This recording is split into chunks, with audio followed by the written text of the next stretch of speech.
Eu sou Ana Flávia Pereira e estamos começando o programa Intercampus. Você pode acompanhar nossa programação nos 870M, pela internet no site radio.ufg.br ou ainda pelo aplicativo Minha UFG. Os estudantes que participam do programa Bolsa Universitária da Organização das Voluntárias de Goiás devem ficar atentos ao período de renovação do benefício.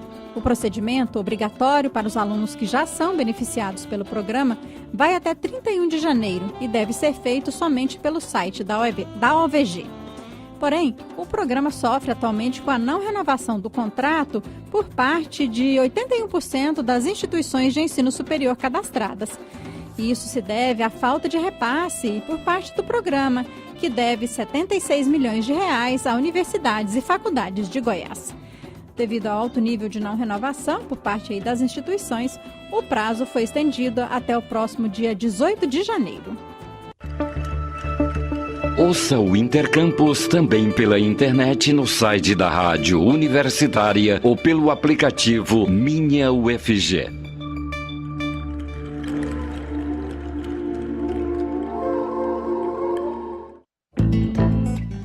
E hoje é dia da nossa parceria com a Secretaria de Comunicação da Universidade Federal de Goiás, a SECOM. Quem vai nos contar as novidades da UFG hoje é o repórter estagiário da SECOM, Gustavo Soares. Olá, Gustavo. O que você nos conta hoje? Bom dia, tudo bom? Como vai? Bom dia, ouvintes. Vamos às notícias da universidade. A Pró-Reitoria de Graduação comemora as notas recebidas pelos cursos da UFG nas avaliações in loco, que foram realizadas pelo Ministério da Educação durante o segundo semestre de 2018. As avaliações são realizadas para reconhecimento e renovação do reconhecimento dos cursos de graduação novos. Segundo o professor André de Oliveira, coordenador de currículo e avaliação da Prograde, os índices alcançados são excelentes. Disse ele que a universidade tem trabalhado para manter a qualidade dos cursos de graduação, sempre apoiando as unidades acadêmicas. A avaliação in loco é feita pelo preenchimento de relatórios e inicia com o cadastro dos projetos pedagógicos dos cursos. Depois, a visita verifica as informações lançadas no sistema e as condições reais encontradas tanto na universidade quanto na unidade acadêmica avaliada. Estão abertas as inscrições para os cursos do programa UFG Empreende, destinado a alunos, colaboradores da instituição e comunidade. São oferecidas 4 turmas, divididas em 2 categorias. Na categoria Negócios, o aluno aprende a elaborar e validar um modelo de negócios junto a potenciais clientes, fornecedores e parceiros. Na categoria Social, será abordada a criação de projetos e organizações sem fins lucrativos. A carga horária é de 32 horas presenciais, com 2 encontros semanais de 3 horas cada, durante 4 semanas e 28 horas extra classe. As aulas serão ministradas no Centro de Aulas D, ao lado da Faculdade de Odontologia, no campus Colemar, Natal e Silva. De acordo com o calendário de cada turma, as aulas começam nos dias 21 e 22 de janeiro e terminam nos dias 13 e 14 de fevereiro. As inscrições vão até o dia 17 de janeiro e estão sendo feitas pelo site do Centro de Empreendedorismo e Incubação da UFG. O endereço é sei.ufg.br. Repito, sei.ufg.br. Também estão abertas as inscrições para preenchimento de 20 vagas para professores voluntários no Cursinho Federal de Goiás. As inscrições vão só até amanhã, dia 12 de janeiro. O ingresso se dá por 2 etapas: inscrição e prova de conhecimentos específicos para a área em que deseja atuar. Os interessados devem preencher o formulário eletrônico disponibilizado no portal da UFG. Os professores do cursinho receberão um certificado de participação de total de 160 horas. Os candidatos deverão ser estudantes do ensino superior e deverão estar cursando, no mínimo, o 4º período do curso de ingresso. O Cursinho Federal de Goiás é um projeto de extensão da UFG que coloca em prática o ensino enquanto formação crítica e que atende preferencialmente a comunidade de escolas públicas. E essas foram as notícias da universidade. Por hoje é só. Tá certo, Gustavo Soares. Muito obrigada por suas informações aqui à Rádio Universitária. Até semana que vem. Até semana que vem. E o Ministério da Educação anunciou essa semana o reajuste de 4% no salário dos professores. Assim, desde 1º de janeiro, o novo piso salarial da categoria é de R$ 2.557,74. Este valor deve ser pago aos profissionais do Magistério Público da Educação Básica, com formação de nível médio, modalidade normal, com jornada de 40 horas semanais. De acordo com o MEC, esse formato para correção do piso salarial é utilizado desde o ano 2010.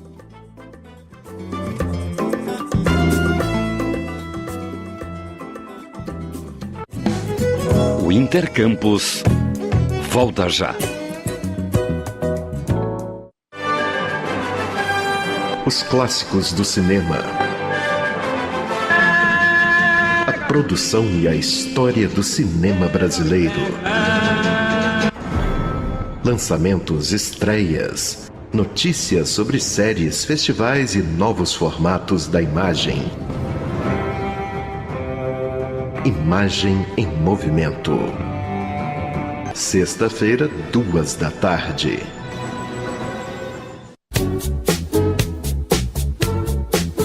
Jornal da 6. Independência e credibilidade desde 1980. De segunda a sexta, a partir das 6 horas da noite. Não perca.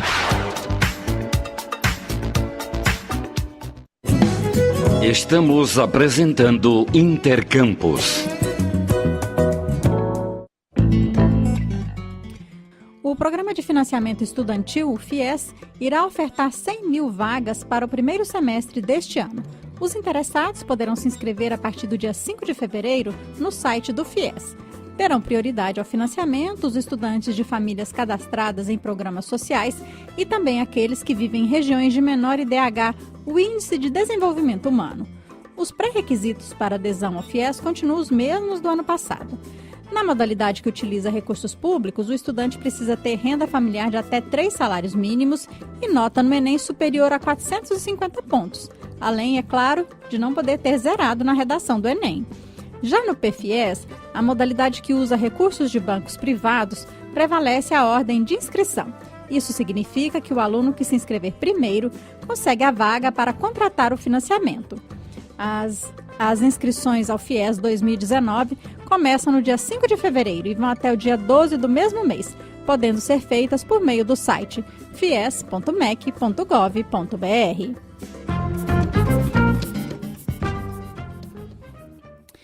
E agora nós vamos à participação do reitor da Universidade Federal de Goiás, o professor Edivar Madureira Brasil, que sempre conversa com a gente aqui no Intercampus. Olá, professor Edivar, obrigada aí por aceitar nosso convite. Olá, Ana Flávia, olá os ouvintes da Rádio Universitária, do programa Intercampus. Um ótimo 2019 para todos aí. E estamos aqui, né, apostos para continuar o nosso diálogo com os ouvintes e, é claro, trabalhar pelo futuro da nossa Universidade da Educação. Tá certo. Obrigada, professor. Bom 2019 para o senhor também. Professor, como é a primeira vez que a gente vai conversar aqui no Intercampus, né, nesse 2019, eu acho que a gente pode começar aí nossa entrevista falando das perspectivas da UFG para este ano, né? Nós temos aí novo presidente da República, novo governador do estado, novos ministros, né? Como é que a universidade está vendo esse novo momento vivido pelo país, pelo estado de Goiás, professor? Olha, ainda é muito cedo para avaliar, né? Nós estamos aí nos primeiros dias dos dois governos, ainda tomando pé da situação, tanto os governantes tomando pé da situação, como também nós começando a conhecer os nossos novos interlocutores nos dois níveis. Claro que algumas declarações, principalmente no âmbito do governo federal, trazem preocupações sobre o papel das universidades federais, sobre a visão que determinados membros do governo têm em relação às universidades e à educação como um todo, né? Nós já tivemos aí alguns problemas aí com relação ao livro didático, que houve uma explicação de ter sido mal entendido, mas a gente vê, lógico, com certa apreensão, com uma apreensão que é natural com tudo que é novo. Mas estamos, claro, trabalhando para nos apresentarmos para esses novos interlocutores, né? A Andif já solicitou audiência com o novo ministro, que começa a atender a partir da próxima semana, e a Andif deverá ser recebida pelo novo ministro, onde nós apresentaremos o sistema federal de universidades para o novo ministro. Aqui no estado, da mesma forma, temos mantido um contato direto com o governador Ronaldo Caiado, falando um pouco das instituições, né, e como essas instituições podem contribuir no desenvolvimento do estado. Então, vemos, né, com preocupação, né? São muitos novos interlocutores. Também a gente não pode se basear exclusivamente naquilo que é destacado em algumas notas, em alguns veículos de comunicação. É preciso estabelecer, aí sim a gente se posicionar e ver a forma de atuação que adotaremos nesse novo período. Professor, o senhor falou alguma coisa aí, né, sobre essa questão, por exemplo, dos livros didáticos, né, que foi um disso que me disse, né, e esse não foi o primeiro. Então, parece que a marca que a gente está vislumbrando aí é de ter cautela mesmo, porque ao mesmo tempo que se diz uma coisa, depois se diz outra coisa, se diz que não se disse, então acho que é um momento de muita cautela, né?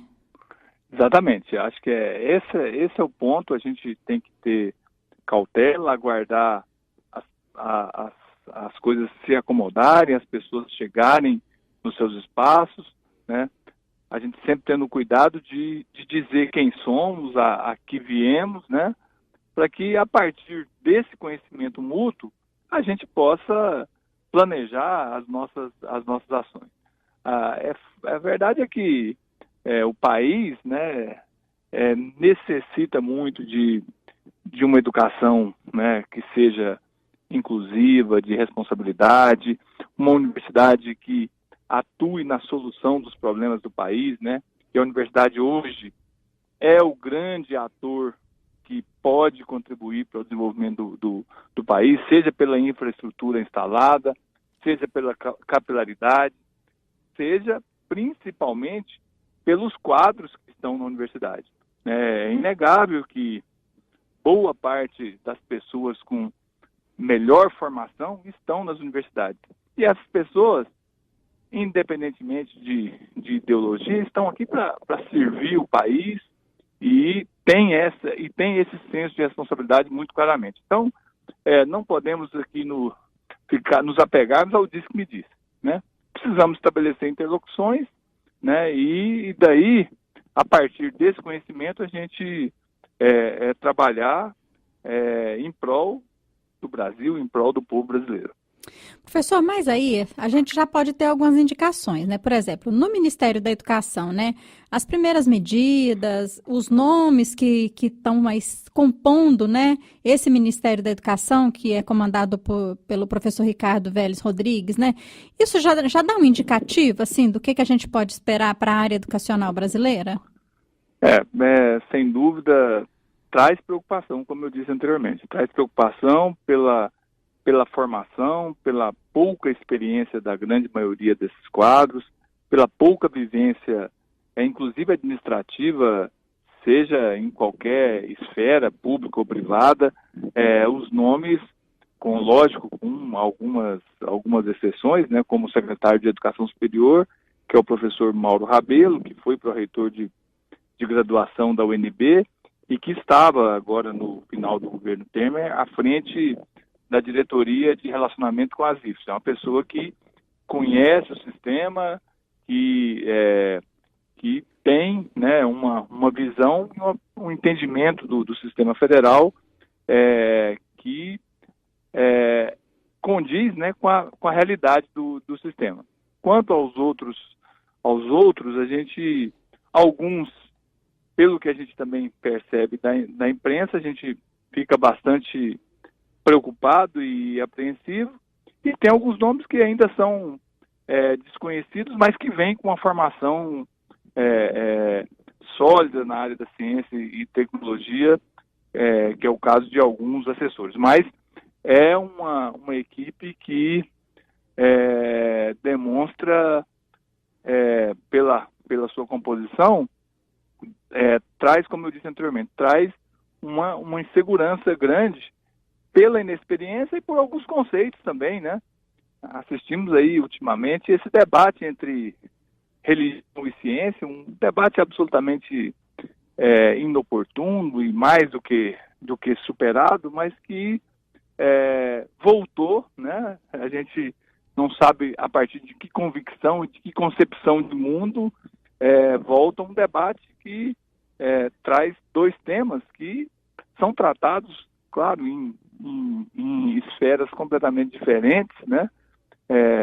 E negar a ciência ou dizer que a ciência trouxe prejuízos à formação é absolutamente fora de contexto e inoportuno, e a gente espera que essas coisas sejam superadas. Mas, como você disse, isso vem a partir da composição da equipe, determinados nomes com visões absolutamente distorcidas e atemporais, né, trazendo esse problema que não existe de fato de volta ao nosso dia a dia. Até, professor, esse seria o próximo questionamento que eu ia fazer, né, sobre a ciência e tecnologia, que é outra área aí que está intimamente relacionada às universidades públicas brasileiras, já que essas universidades públicas são responsáveis aí pela grande parte, né, da pesquisa científica realizada no país. Sobre essas declarações aí da ministra, né, da família, da mulher, né, dos direitos humanos, de que as escolas, de que a religião, né, deixou de ocupar um espaço e aí a ciência ocupou. Eu ouvi uma declaração do ministro da Ciência e Tecnologia, o Marcos Pontes, dizendo o seguinte, que religião e ciência não podem se confundir. Então, acho que isso já é um bom sinal também, né? Uma demarcação de território, né? Sim, e assim, mostra a posição de uma pessoa que teve uma formação científica muito forte, né? Ele estudou no Instituto Tecnológico da Aeronáutica, no ITA, teve uma trajetória, teve a experiência como astronauta e sabe muito bem o que é ciência, né? E realmente querer discutir hoje evolução, darwinismo com criacionismo é completamente fora de qualquer questão, né? O respeito ao credo, a laicidade das instituições, ela precisa existir acima de qualquer coisa. Religião é uma questão de busca de conforto espiritual, de explicações para as pessoas também terem uma compreensão no mundo do ponto de vista da sua fé, da sua crença, que tem que ser respeitado. Agora, negar a ciência, negar os avanços que a ciência trouxe e que o mundo só está onde está em função do avanço da ciência é absolutamente absurdo. Isso mostra contradições que está na gênese de algumas áreas desse governo. Tem uma declaração do presidente Jair Bolsonaro, né, dizendo que ele espera ver aí o investimento em ciência e tecnologia subir ao patamar de 3% do PIB, né, o Produto Interno Bruto. Se isso se concretizar, vai ser a glória, né, para a nossa ciência e tecnologia, né, professor? Exatamente. O Brasil investe em torno de 1% e um crescimento disso vai fazer com que o Brasil ocupe o lugar que ele precisa ocupar em termos de conhecimento novo, né? O Brasil hoje é uma potência na produção de conhecimento novo, tem um potencial de ciência e tecnologia incrível, tem recursos naturais ainda desconhecidos que podem fazer diferença na vida das pessoas do mundo inteiro. Então, o Brasil precisa investir mais em ciência e tecnologia. E esse investimento, necessariamente, ele passa pelas universidades, que é onde o Brasil, né, por uma opção de muito tempo, fez de de concentrar a produção do conhecimento, a ciência e a tecnologia está concentrado nas universidades. Então, isso necessariamente passa pelas universidades, especialmente pelas públicas. Tá certo, professor Edivar Madureira Brasil, reitor da Universidade Federal de Goiás, muito obrigada por sua participação mais uma vez aqui no Intercampus, e a gente vai continuar conversando, né, acompanhando os desdobramentos, então, aí da ciência, da tecnologia e da educação no Brasil, né? Sem dúvida, estamos aqui já a pleno vapor aí para continuar trabalhando muito pela nossa universidade, pela ciência brasileira, especialmente pela educação, que é a grande chave para o desenvolvimento do país. Tá certo, professor, muito obrigada. Até semana que vem. Eu que agradeço. Tá bom? Bom ano para todos. Obrigada. Essa foi a participação aqui no Intercampus do reitor da Universidade Federal de Goiás, professor Edivar Madureira Brasil. A gente faz um pequeno intervalo e volta já já. O Intercampus volta já.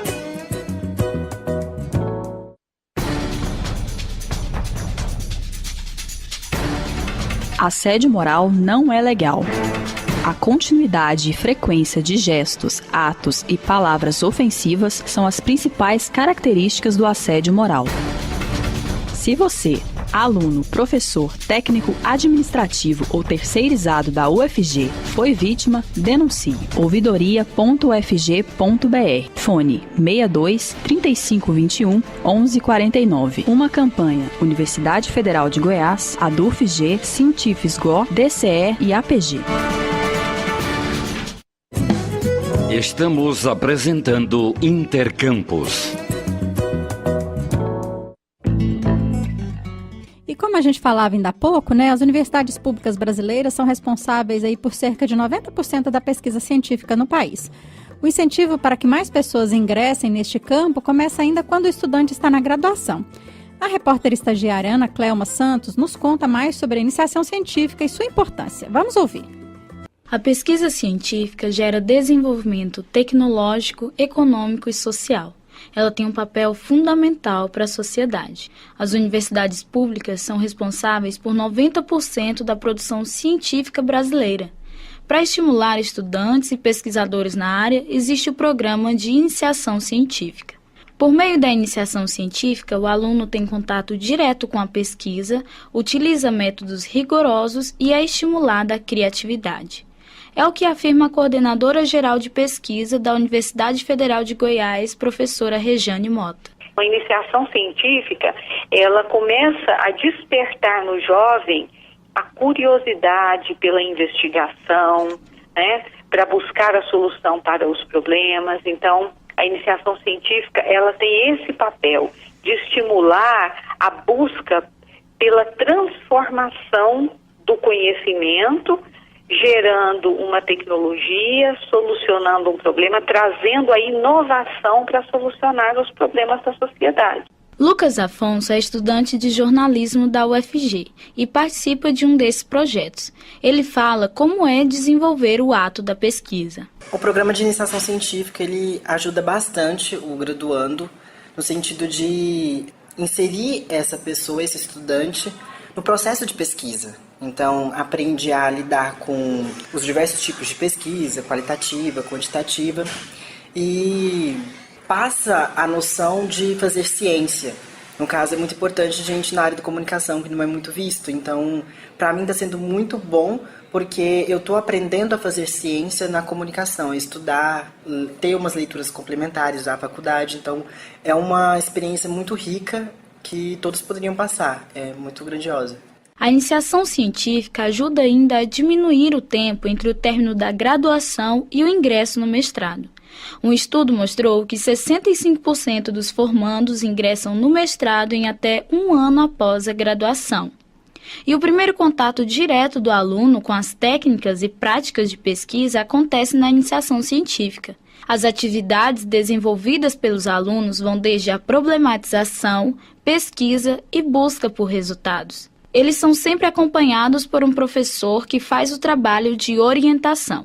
Para a doutora em Letras e Linguística, Ângela Teixeira, que é orientadora de um projeto de iniciação científica, alunos e professores têm muito a ganhar com a pesquisa. Porque o professor ele precisa, dar continuidade a esse esforço pessoal dele de cada vez mais se aprofundar, e ter uma visão mais ampliada dentro do campo que ele atua. E para o aluno é importante que ele tenha como se fosse uma preparação que ele faz se ele quer seguir principalmente a pós-graduação. Então, se ele quiser fazer futuramente um mestrado, um doutorado, essa iniciação em pesquisa ela facilita muito processos posteriores de seleção nesses cursos de pós-graduação. Uma das maneiras encontradas para incentivar estudantes a dedicarem mais tempo à pesquisa é por meio do Programa Institucional de Bolsas de Iniciação Científica, o PIBIC, concedidas pelo Conselho Nacional de Desenvolvimento Científico e Tecnológico, CNPq. Além de bolsas para iniciação científica no ensino fundamental e médio e em outras modalidades, como ações afirmativas e iniciação tecnológica. Lucas Afonso participou de um desses projetos ainda no ensino médio. Foi o que o motivou a continuar com a pesquisa durante a graduação. Como eu já fiz iniciação científica no ensino médio, eu pesquisei a relação entre literatura e cinema no Instituto Federal Goiano, e eu já sabia como era esse programa. E eu gostei muito. Foi no segundo ano do ensino médio eu já estava tendo a experiência com prática científica, com pesquisa. Então, e eu já entrei na faculdade com essa visão de querer fazer um programa de iniciação científica. No caso, meu voluntário, lá era bolsista do ensino médio, mas eu gostei muito da experiência. Nos últimos anos, a educação enfrenta dificuldades por causa do corte de verbas, o que afeta diretamente as pesquisas científicas produzidas nas universidades públicas. Mas apesar do momento enfrentado, é fundamental investir na pesquisa, como reforça a professora Regiane Mota. A instituição que desenvolve pesquisa, ela tem a produção do novo conhecimento de uma forma mais rápida e mais próxima da educação. Então, o ensino ele fica muito mais qualificado quando você tem a produção desse conhecimento paralelo a ele. Investir na pesquisa científica desde a graduação significa também melhorar a qualidade de vida das pessoas, graças ao impacto positivo que ela tem na sociedade. Ana Clément Santos para a Rádio Universitária. E agora vamos a uma última notícia aqui no Intercampus. As matrículas para 10 mil vagas em escolas municipais de Aparecida de Goiânia terminam nesta sexta-feira, dia 11 de janeiro. Os interessados devem se inscrever por meio do site da Secretaria de Educação de Aparecida de Goiânia, por meio de um aplicativo disponibilizado ou ainda pelo telefone. As matrículas são para estudantes do 1º ao 9º ano do ensino fundamental. Durante o processo de inscrição, os pais ou responsáveis devem informar os dados pessoais, além da unidade de ensino de interesse. Em uma segunda etapa, será necessária a confirmação na escola escolhida, para onde os documentos exigidos deverão ser entregues. Já o período para preenchimento de cerca de 4 mil vagas nos Centros Municipais de Educação Infantil, os CIMEIs, só começa no dia 14 de janeiro, próxima segunda-feira, e vai até o dia 18. De acordo com a Prefeitura de Aparecida de Goiânia, os alunos de CIMEIs e escolas municipais de tempo integral deverão efetivar a matrícula na sede da Secretaria de Educação até o dia 18 de janeiro. O órgão fica na Rua 4, no setor Araguaia, no centro da cidade de Aparecida de Goiânia. Atualmente existem 41 mil alunos matriculados em Aparecida de Goiânia, em 31 CIMEIs, 4 EMEIs e outras 55 escolas municipais de ensino fundamental. E com essa informação a gente encerra o Intercampus de hoje. A todos, obrigada pela audiência e até amanhã.